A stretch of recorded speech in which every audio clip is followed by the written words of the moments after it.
Bismillahirrahmanirrahim. Assalamualaikum warahmatullahi wabarakatuh. Salam guru penggerak. Saya Waltu B, calon guru penggerak angkatan 11 dari SMP Negeri 39 Buton, Kabupaten Buton.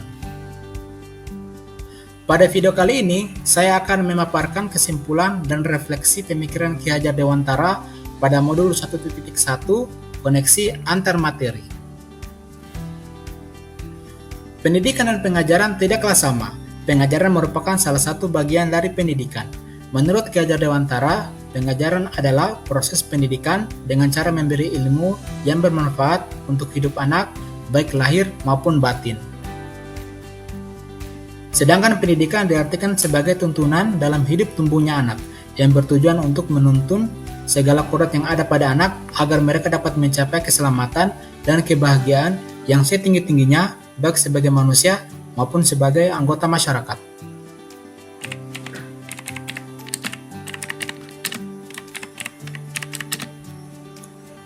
Sebelum mempelajari modul 1.1, pembelajaran yang saya lakukan hanya mentransfer materi saja, dengan fokus mengejar materi yang ada, di mana saya lebih mendominasi dalam menjelaskan pembelajaran sehingga murid tidak memiliki kesempatan luas untuk berperan aktif dan hanya duduk diam mendengarkan.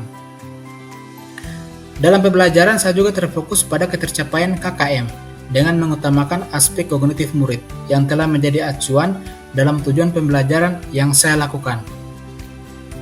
Selain itu, saya juga tidak memperhatikan dan peduli terhadap pemahaman murid dari materi yang saya ajarkan karena fokus utama saya adalah ketercapaian materi, di mana saya sering memaksakan murid agar murid menyelesaikan tugas materi sampai selesai dengan menganggap semua murid memiliki kebutuhan yang sama dan tidak memperhatikan karakteristik murid.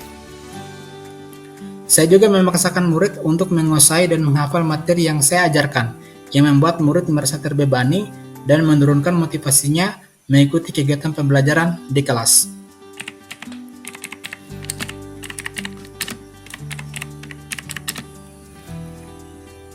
Namun setelah saya mempelajari modul 1.1 tentang pemikiran Ki Hajar Dewantara, saya menyadari bahwa apa yang saya lakukan selama ini ternyata belum tepat.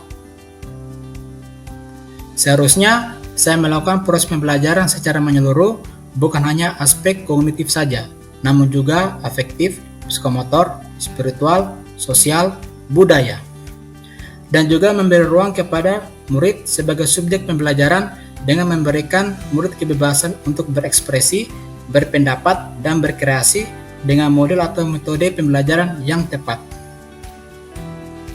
Selain itu, saya juga harus memahami karakteristik murid karena setiap murid dilahirkan unik dengan kelebihan dan kekurangannya masing-masing.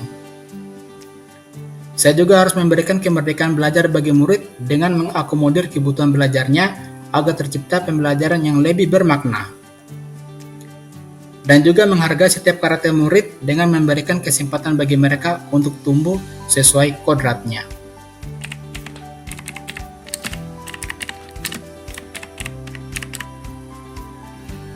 Yang dapat saya terapkan dalam pembelajaran di kelas adalah menerapkan pembelajaran yang interaktif dengan melibatkan murid sesuai dengan metode student center yang menjadikan murid sebagai subjek pembelajaran.